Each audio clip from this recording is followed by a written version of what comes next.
The late Pope John Paul II is now one step closer to sainthood. Earlier today, Pope Benedict announced his predecessor will be beatified this spring. Now, he has performed one, but another documented miracle is needed before the late Pope John Paul II can carry the full saint title. The Vatican spokesperson says the late Pope has been on the fast track for beatification.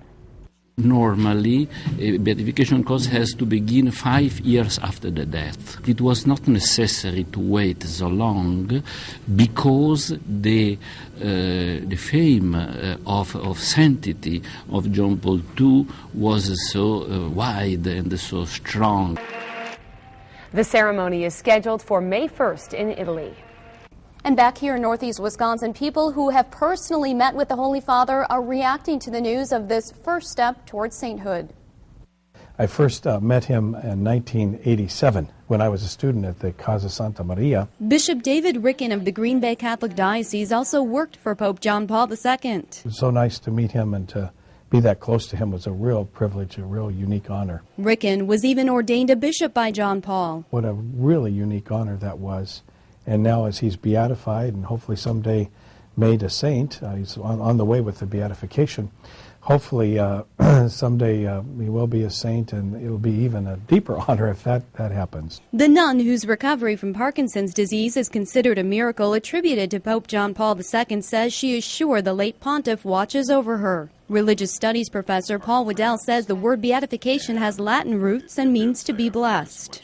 At this stage, to be beatified is to say that the Church gives a kind of official recognition that there was something really special about Pope John Paul's character, and really lifts him up as someone that's worthy of imitation. He was really able to attract a lot of young people. He gave them a lot of hope.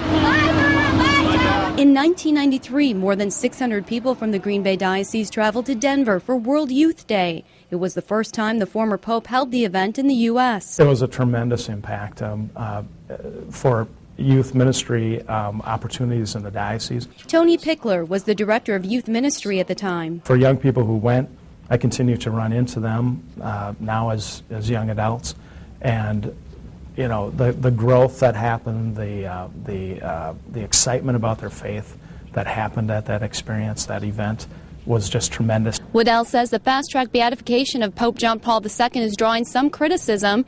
That's because he was Pope when sex abuse scandals in the Church came to light, and many of the cases concern crimes or cover-ups under his watch. There's questions that have been raised in terms of what did he know? Was he fully responsible in dealing with these cases and situations?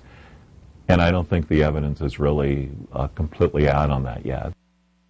Now, the Catholic Diocese of Green Bay had previously planned a trip to Italy, and it just so happens the group will be in Rome on May 1st, and they hope to attend the beatification ceremony. It is expected to draw hundreds of thousands of pilgrims.